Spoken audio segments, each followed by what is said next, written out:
Justement pour m'accompagner du monde aujourd'hui. Donc autour de la table, on a bien sûr Aïna. Bonsoir à tous. Aïna qui a fait 3 semaines de vacances, ça y est, c'est bon? Oui, ça va, c'est bon. Elle est de retour.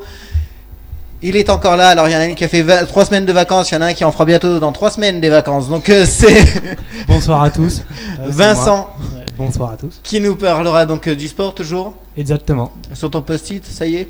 Ah non, c'est encore sur une feuille. Mais je te réserve le post-it pour la dernière émission, je te le promets. Je te réserve le post-it pour ton rapport de stage. Donc ça tombe bien. En régie, alors attention, hein, là on n'arrête plus le changement, on a une double régie aujourd'hui. Donc celui qui est traditionnellement sur place, Oui, c'est moi, Anthony, bonsoir. Anthony, que lui il est à sa place, il ne faut plus y bouger. Et Anthony, tu as remarqué quand même que depuis cette semaine tu as un nouveau fauteuil. J'ai vu, il est un peu chiant d'ailleurs, parce qu'il recule tout, il se baisse tout seul. Oui, mais c'est justement pour pas que tu t'endormes. Ah ouais. Ton langage. Et on a également donc bien évidemment, bien évidemment, il a failli tomber. Donc Victor qui est présent. Oui, bonsoir à tous. Donc Victor, hein, on a tous apprécié ton peps de vendredi dernier. Il était assez sympa. Franchement, il était léger, limite on l'a pas entendu quoi. Ah non, tu me diras. Mais bon, c'est pas faute, effectivement, voilà, il faut avouer, on était dans le nord. Donc même si j'ai voulu... On a voulu le faire. oui, on avait tout le matériel, on était prêt à partir, mais bon. Enfin non, Non, on était bien c'était- parti, mais on n'était pas arrivé, ça c'est sûr. Donc aujourd'hui, émission spéciale, puisqu'on parlera donc, notamment dans l'actualité donc, des 50 ans de l'Essonne et des événements qui auront lieu ce week-end sur Évry. Donc dans nos invités, bien sûr, on a Francis Choix. Bonsoir. Donc Francis Choix, visage connu donc de l'Essonne, donc maire d'Évry, premier vice-président donc du Conseil général de l'Essonne. Tout à fait. À côté, alors un visage incontournable dans l'Essonne, mais également au niveau des Fervessonnes, puisque on vous reçoit pour la 3e fois. Donc Jérôme Coé, vous êtes conseiller général et 6e vice-président du Conseil général. Tout à fait. Ah. Quand même. Et puis on le recevra sur la 2e partie. Donc on a également donc déjà présent donc Askem qui sera présent sur l'événement du 26 juillet. On en parlera plus en détail avec lui dans la seconde partie. Pour commencer donc cette première partie, on va s'intéresser, messieurs, à un département que vous connaissez bien, forcément. Donc qui est l'Essonne, et l'Essonne fête ses 50 ans. Absolument. Alors, qu'est-ce que l'Essonne ? Ah, l'Essonne, d'abord c'est un grand département du sud de l'Île-de-France. Il y a aujourd'hui plus d'1,2 million habitants. L'Essonne, c'est beaucoup d'habitants, beaucoup de villes, 196. 196 communes, oui. Absolument. Et puis une moyenne d'âge, un des départements les plus jeunes de France en démographie.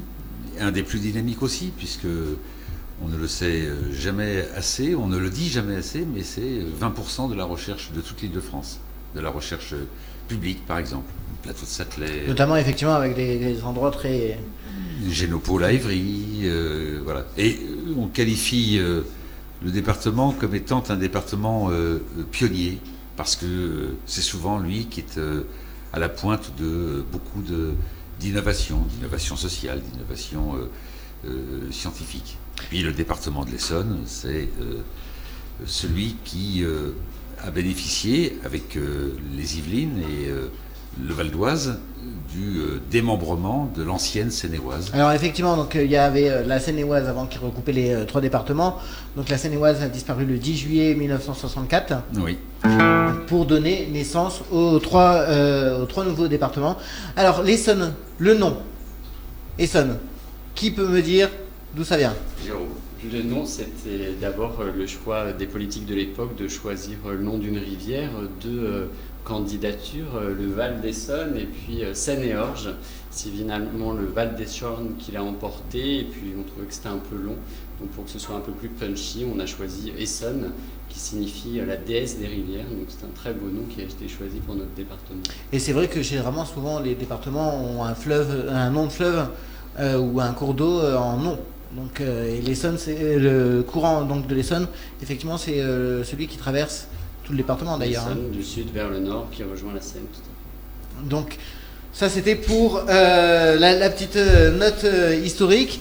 Alors, messieurs, si je peux me permettre, vous, qu'est-ce que l'Essonne pour vous? L'Essonne, c'est un territoire de vie. C'est un territoire de combat. C'est un territoire aussi de souffrance. Car tout n'est pas rose dans le département de l'Essonne. Mais c'est un département qui vit. C'est un département qui a ses particularités. Le nord de l'Essonne, le nord-ouest, le nord-est, le centre, le sud-Essonne, ce sont autant de réalités différentes, urbaines, paysagères. Parler de l'Essonne, c'est une magnifique vallée.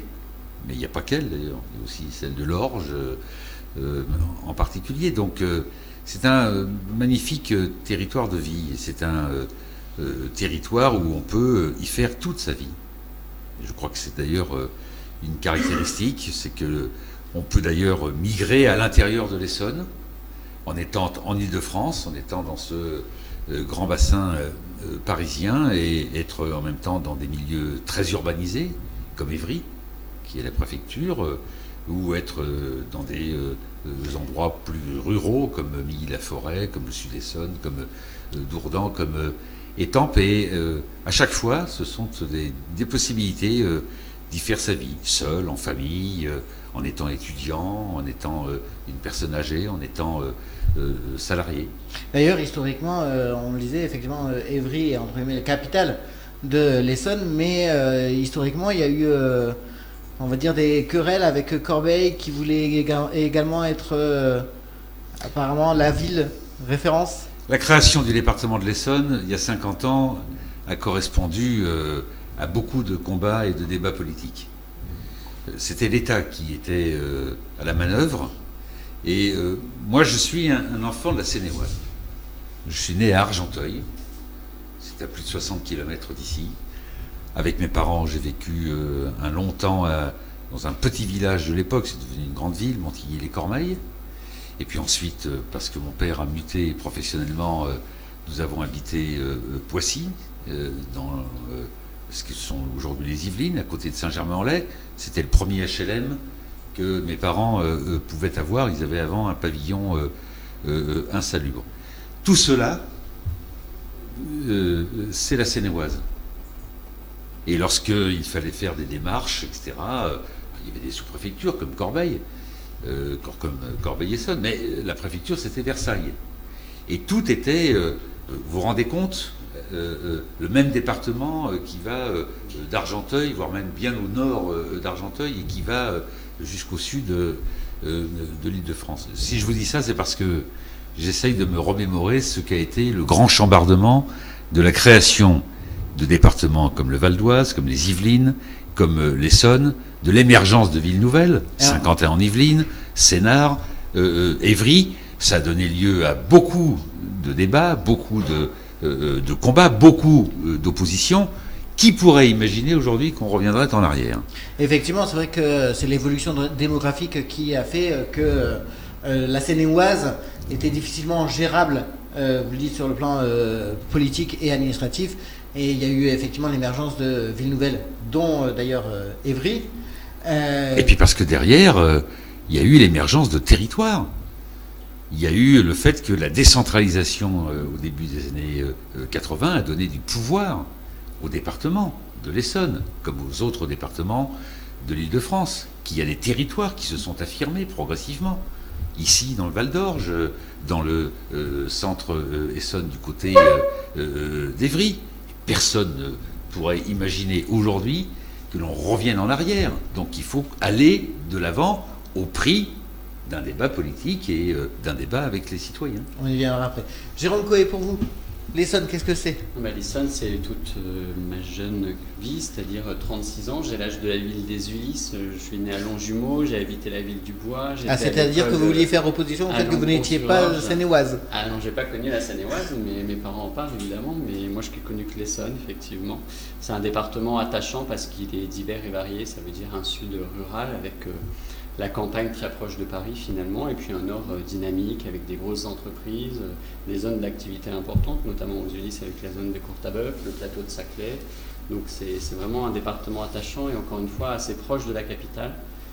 Il y a un département jeune, Francis l'a dit tout à l'heure, Évry, les Ulysses, donc c'est une vraie richesse pour ce département.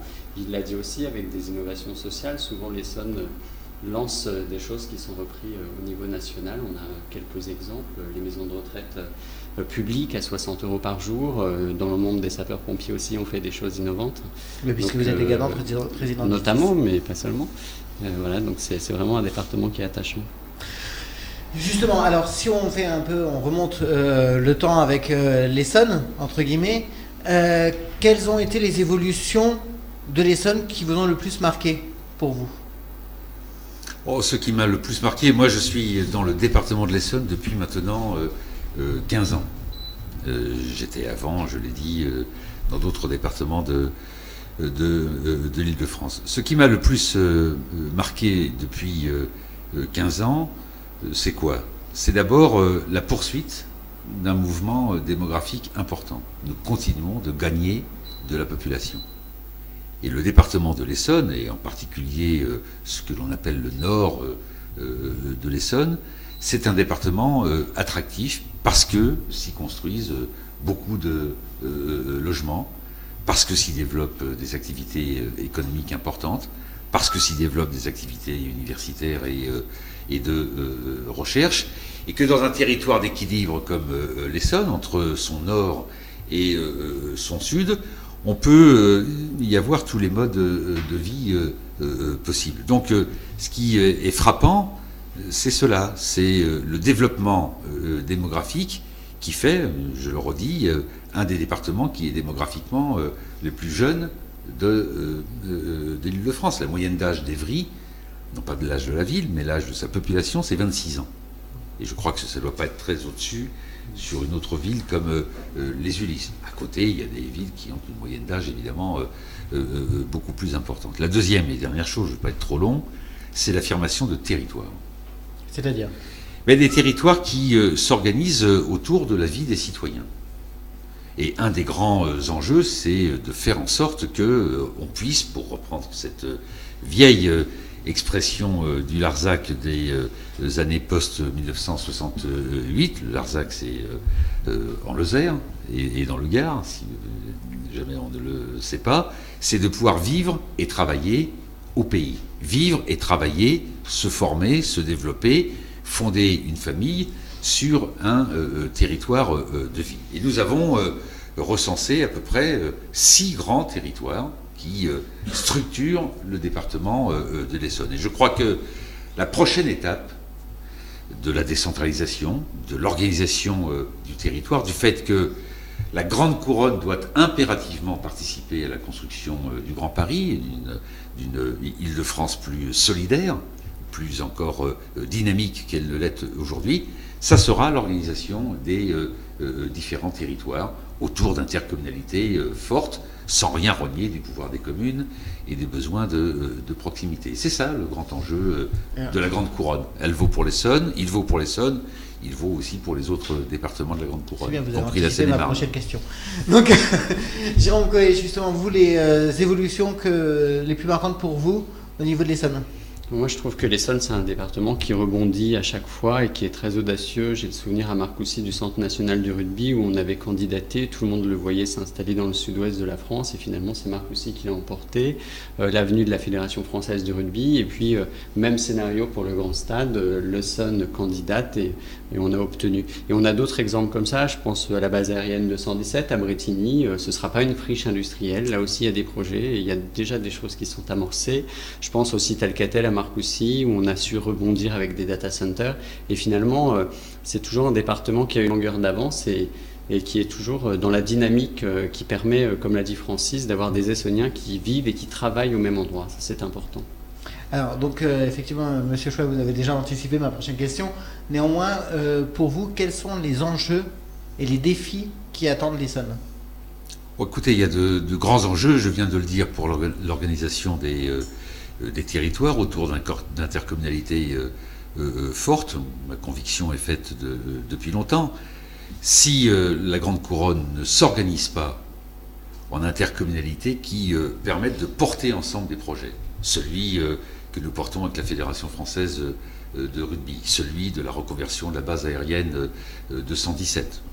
Rien que ces deux projets-là, c'est plus de 1000 hectares de foncier qui sont disponibles et mutables pour construire des grands projets bénéfiques aux gens, y compris en termes d'emploi, et je pense notamment aux jeunes. Si nous ne nous organisons pas, alors nous perdrons la bataille et nous décrocherons de la dynamique de ce que l'on appelle la première couronne. Ça serait mortel pour toute l'Île-de-France, parce que c'est quand même nous qui construisons le plus de logements.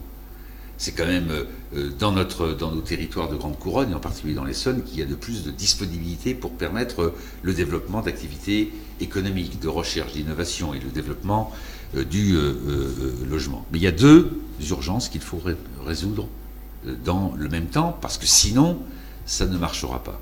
Première urgence, ce sont les transports. Le développement de la grande couronne ne s'est pas accompagné de politiques d'investissement en matière de transport en commun, et en particulier sur les RER, ou voire même de banlieue à banlieue. Oui, c'est ce que j'allais dire. C'est vraiment les banlieues qui sont parfois très pénibles à faire. Oui, mais les RER aussi, j'en sais quelque chose sur le RER D. Donc c'est tout à fait...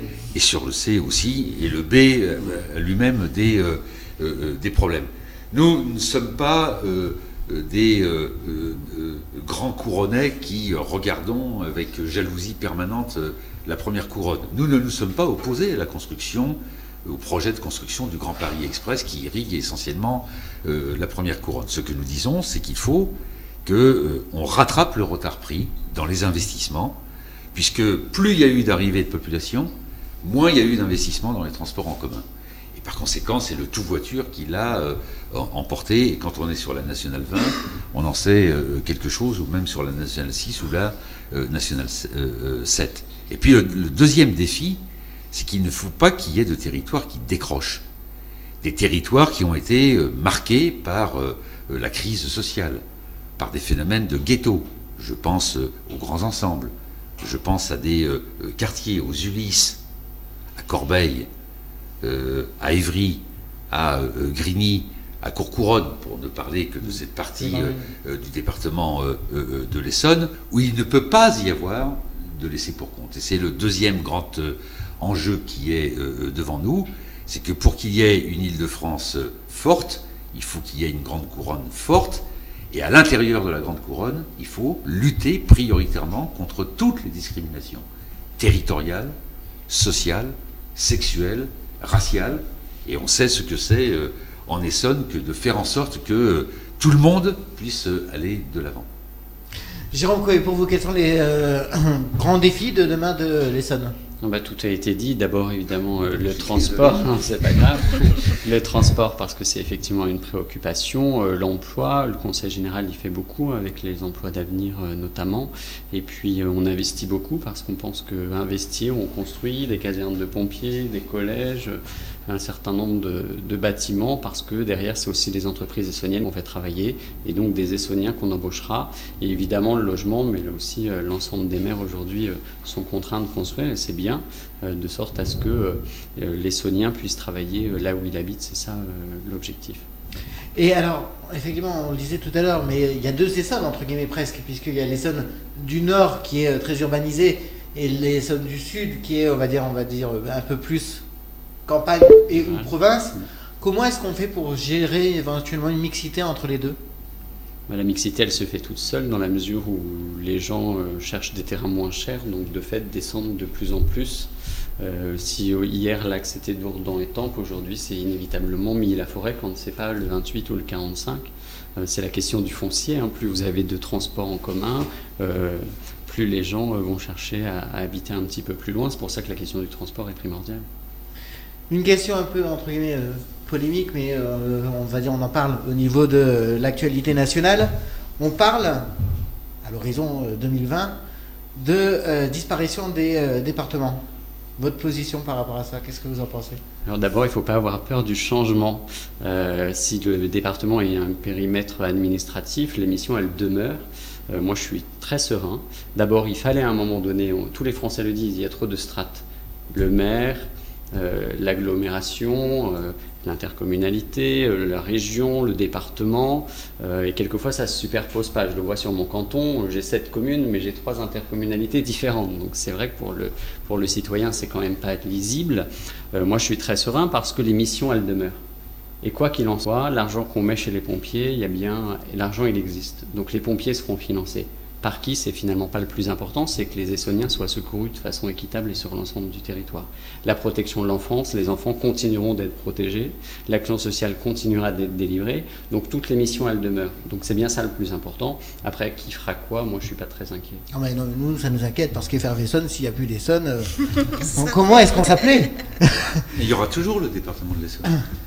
Oui, mais on parle quand même qu'il y aura des regroupements au niveau de la région Île-de-France. Mais je crois que c'est tout à fait important. Jérôme vient de donner un certain nombre d'exemples. Il y a 2 points forts dans le département de l'Essonne, notamment depuis 1998, même si évidemment l'histoire de l'Essonne n'a pas démarré en 1998 et le changement de majorité du département de l'Essonne. Il y a 2 points forts. C'est la solidarité et puis c'est l'innovation et le développement économique. À partir du moment où il y a une région forte, une région solidaire, une région qui met le paquet sur l'investissement, sur les grandes infrastructures, les grandes politiques économiques et de recherche et de formation, mais il n'y a aucun problème à ce que le département restant géographiquement le département de l'Essonne, les politiques soient conduites par la région Île-de-France. D'ailleurs, une grande partie des politiques qui ont été menées l'ont été avec la région. S'il n'y avait pas eu la région, il n'y aurait pas Génopôle. S'il n'y avait pas eu la région, il n'y aurait pas le synchrotron que Claude Allègre voulait faire partir en Angleterre lorsqu'il était ministre de la Recherche en 1998-99. Et puis l'autre grand pilier, ce sont les politiques de solidarité. De quoi parle-t-on? On parle de l'insertion des jeunes, on parle du vieillissement heureux des populations qui doivent pouvoir vivre dans la dignité, dans des maisons de retraite ou de manière autonome, on parle de la protection de l'enfance, on parle de la santé.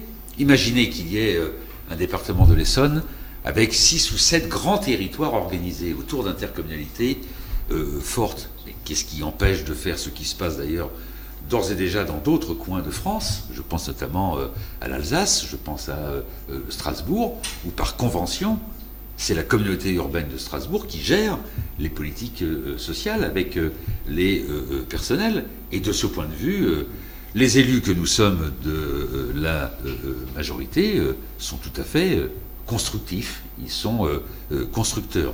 Ce qu'il ne faut pas, c'est supprimer un échelon et au passage de supprimer les politiques publiques de cet échelon. C'est ça qui est en jeu. Ben oui, et donc l'agglomération d'Évry, alliée avec d'autres intercommunalités autour, est tout à fait capable de porter des politiques sociales que le département a portées pendant des décennies. Et je crois que c'est cela le changement. C'est pas le changement pour le changement, c'est le changement pour plus d'efficacité dans l'action publique, plus de proximité s'agissant de politique de solidarité et plus de stratégie s'agissant des grandes politiques de développement et d'investissement. Jérôme, quoi, un complément? Non, mais écoutez, pas de complément. Vous avez écouté Monsieur Chouard? Moi, je partage son analyse. Et effectivement, la proximité, c'est important. Le concitoyen est là pour nous le rappeler. Si effectivement l'intercommunalité, les CCAS connaissent très bien leur population, on travaille très bien. Pourquoi est-ce qu'il y aurait un CCAS, un conseil général, etc. Finalement, la mission, elle est bien d'aider les plus démunis. Donc la proximité, elle paye parce qu'on connaît les gens et ça, c'est important. Et c'est d'ailleurs ce que les Français demandent. Alors, on va parler maintenant d'Évry. Alors, pourquoi Évry? Même si, vous l'avez dit, ça fait parce que c'est la préfecture. Néanmoins, effectivement, ville emblématique. Et parce que c'est la ville où il y a Askem.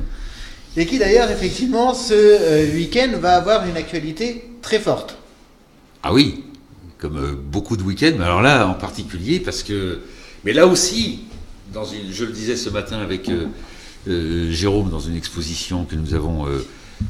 inauguré de toute une série d'objets du Tour de France, de maillots, etc., dans une coproduction intégrale avec le Conseil général, puisque nous avons porté le Conseil général, la ville d'Évry, son agglomération ensemble, la candidature auprès d'Amaury-Sport Organisation pour que nous soyons ville départ du Tour de France, et nous serons ville départ de la dernière étape du Tour de France, comme je le dis souvent, des Champs-Élysées d'Évry-Courcouronnes aux Champs-Élysées d'une petite ville au nord, à Paris.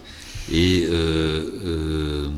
c'est un événement fantastique, un événement populaire, un événement familial, évidemment un événement sportif, même si la dernière étape, hormis le duel Greg Lemon-Fignon, n'est jamais celle qui décide du résultat final du Tour de France, mais c'est quand même une grande étape. Effectivement, j'ai vu sur les réseaux sociaux que ce matin vous étiez ensemble, donc vous avez passé la journée ensemble quasiment là. On a commencé, on a terminé. Est-ce qu'on s'est dit en arrivant ici aussi. On a commencé ensemble et on termine ensemble. Alors, donc deux gros événements sur Évry, hein, donc on a parlé du Tour de France, on rentrera plus dans le détail ensuite. Néanmoins, il y a aussi bien sûr le lien avec ce qu'on évoquait, les 50 ans du département. Alors, oui, dès samedi soir, 19h, évidemment, tous les Essonniens sont invités à fêter l'anniversaire de leur département. Alors, c'est un spectacle essonnien pour les Essonniens, ça veut dire avec Askem, notamment d'Évry, mais pas seulement, avec d'autres artistes essonniens qui ont concocté une soirée donc, qui commence à 19h devant l'hôtel du département. Et Boulevard de France, c'est un programme. Et qui se termine. Qui rejoint le Boulevard de l'Europe, autre programme. Ah oui. Et qui se terminera à 22h30, donc il y a une bodega. Ensuite, on a un certain nombre de stands pour les enfants et un feu d'artifice son et lumière exclusivement pour cette manifestation à 22h30 par un artiste qu'on connaît bien, Jacques Couturier, qui fait de très beaux feux d'artifice. Donc évidemment, j'invite tous les Essonniens à se rendre nombreux à Évry. C'est là où tout se passera ce week-end, samedi soir. D'ailleurs, le feu d'artifice a lieu au même endroit ? Tout a lieu au même endroit. Oui. Donc, Boulevard de France. Absolument. Et du Boulevard de l'Europe. Absolument. Et donc, c'est samedi, donc c'est organisé par le Conseil général. Principalement, oui. Principalement en collaboration avec la mairie. Collaboration avec la ville, avec l'agglomération, etc. Oui. Donc ça commence à partir de 19h, on l'a dit, donc il y a des animations pour tous. À partir de 20h30, on annonce un bal populaire. Tout à fait. C'est ça ? Absolument. Populaire, 20h30. En même temps, je lis votre affiche. Donc... Et 22h30, feu d'artifice, son et lumière, avec 5 tableaux sur l'Essonne, mais on ne va pas tout vous dire, sinon il n'y a plus de surprise. Des clins d'œil évidemment au Tour de France, aux sportifs essonniens qui sont nombreux. Voilà. Vous parliez des sportifs essonniens. Forcément, transition toute faite avec le Tour de France, dernière étape qui a lieu donc dimanche à partir de 11h. Donc des animations, là je suppose que c'est vous qui prenez le relais, donc au niveau de la parole. Oui, des animations à partir de 11h midi jusqu'au départ du tour que j'aurai le plaisir de donner avec le Premier ministre qui sera là, parce qu'il est quand même chez lui, à 15h15. Valls, oui. Et le tour fera la caravane publicitaire d'abord, la caravane des cyclistes ensuite fera le tour d'une bonne partie de la ville en cheminant. C'est quand même 190 équipes de télévision qui retransmettent. Donc c'est une manière de montrer l'Essonne, de montrer Évry, de montrer les villes autour d'Évry, Courcouronnes, Rissorangis, Bondoufle. Le tour passera d'ailleurs devant l'ancien hippodrome de Rissorangis, le futur grand stade de la Fédération française de rugby. Le lancement officiel effectif sera d'ailleurs donné au stade Bobin, sur la commune de Bondoufle, et ensuite la caravane part vers la vallée de Chevreuse. Et donc de midi jusqu'à 15h15, départ du tour, 16h, 16h30, plein d'animations autour de la place des droits de l'homme, devant la mairie, devant la gare, là où il y a le départ officiel, avec plein de partenaires publics, y compris d'ailleurs des partenaires commerciaux qui permettront à des milliers d'Essoniens, d'Évriens, de jeunes, de moins jeunes, des familles, des enfants, d'approcher le tour. C'est toujours assez mythique de voir les coureurs. La dernière étape, si le contre-la-montre a réglé quasi définitivement le classement, au classement général, ils sont généralement détendus. Ils partent doucement, ils se laissent aller à ce qu'est le caractère populaire de ce grand événement sportif. Donc c'est toujours un moment de joie. À Évry, nous étions ville d'arrivée en 2001. J'ai connu des villes départ, des grandes, des petites, des moyennes. J'ai connu le départ à Étampes, j'ai connu le départ à Marcoussis, devant le centre national de rugby. C'est toujours un grand moment, ça dure des heures, qu'il fasse beau ou moins beau. Je touche du bois, je pense qu'il fera beau quand même sur Évry dimanche, comme il fera beau, j'espère, samedi soir. Voilà, c'est la magie du Tour de France. C'est populaire, c'est familial, c'est sportif. C'est la France.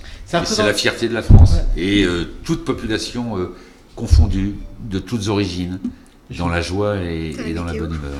Je vous confirme, effectivement, il ne prévoit pas de pluie pour ce week-end. Voilà. Donc, qu'est-ce que ça représente pour une ville comme Évry d'être ville départ ?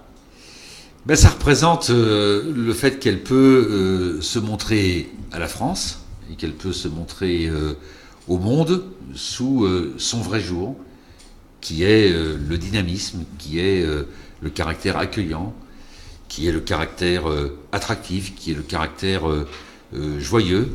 Ici, dans le studio, il y a des gens comme Askem qui peuvent témoigner de ce qu'est la fête de la musique, sa ferveur, avec des milliers et des milliers de gens. Souvent, on dit « Ah, Évry, c'est la ville-préfecture, c'est la ville où il y a plein de services, et puis après, à 5 heures du soir, il y a plus rien. » Ça, c'est pour ceux qui en pensent le moins de mal, et puis ceux qui en pensent le plus de mal, c'est l'insécurité, c'est le fait qu'on peut difficilement prendre des transports en commun de manière sûre ou rentrer chez soi, etc., etc.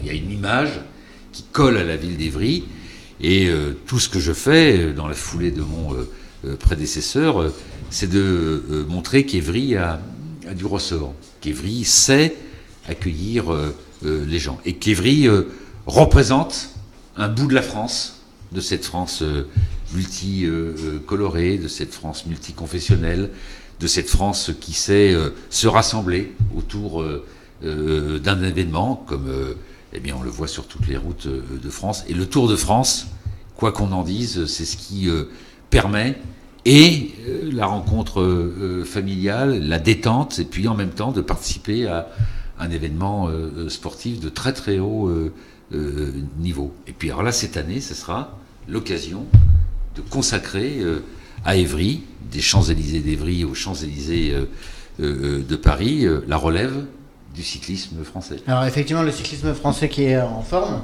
hein, et puis on a Anne et Sonia qui est dans le peloton, donc j'en parlais au début de la transition, puisque Tony Galopin donc, a fait un bon tour. Excellent. Et il est Essonien. Il est essonien, il est de partout. Comme je disais avec Jérôme ce matin, tout le sud Essonne, il est né dans tout le sud Essonne. Il est né à Angerville, il est né à Dourdan, il est né à Étampes, il est né partout. Tout le monde se l'arrache. Ça, c'est souvent voilà. Comme ça quand un... Mais n'oublions pas Jérémy Galland, dans les années précédentes, un grand coureur cycliste, évrien. Et puis si on remonte dans le temps, il y en a eu d'autres qui ont émaillé le Tour de France de leur victoire ou de leurs exploits. D'ailleurs, parmi les animations, je pense qu'il y a certaines animations qui sont proposées par... dès qu'on avait su que le Tour de France passait à Évry, on avait notamment reçu, Aïna, tu t'en souviens, le SCA 2000. Le SCA 2000. Ah oui, c'est un des clubs qui a correspondu à la création de la ville nouvelle, qui est devenue d'ailleurs maintenant un club municipal d'Évry, avec une belle section cycliste, avec plein de gamins, très contents. Ils sont là, ils n'en dorment plus de pouvoir venir sur le village du Tour et de rencontrer les coureurs. Ils auront une invitation spéciale de Christian Prudhomme. On les avait reçus, c'était au mois d'octobre ou novembre. Non, novembre, je crois, si je ne m'abuse. On va continuer dans le sport. En Essonne, on a parlé beaucoup d'Évry. Vous êtes sur le canton de Gironcourt, donc de Marcoussis. Événement aussi un peu, on va dire, moins connu du grand public, néanmoins première quinzaine du mois d'août. Oui, 1er au 17 août, ouais. 1er au 17 août. Oui, la Coupe du Monde de rugby féminin. Voilà. Tout à fait. Ouais. Qui aura lieu où? Bah, Marc aussi. Tu viens de le dire. Ou à Marcoussis? Ah, Au CNR. Au Centre CNR. national de Ouais, rugby. CNR, ouais. Ouais. Pour moi. Ça a failli être au Stade Vauban, mais pour des raisons que j'ignore, ça se fait À Marcoussis, ouais. Donc, entre guillemets, effectivement, le sport est une force du département. Et on va en parler au niveau des médias, puisque, bien sûr, le Tour de France est rediffusé sur France Télévisions, ainsi que les 3 matchs de la France de la Coupe du Monde de rugby féminin, qui sera diffusé. Sur Eurosport, Et sur France 4, oui, surtout. Donc, ça compte quand même. on va faire une pause musicale. Anthony, qu'est-ce qu'il nous a préparé? Victor, qu'est-ce qu'il nous a préparé? Ah oui, et moi, quand il y a une double régie, je m'en sors plus, là. Hein. C'est une musique de Christian. Donc, et on revient dans quelques instants, notamment avec Askem qui nous parlera de sa prestation du 26.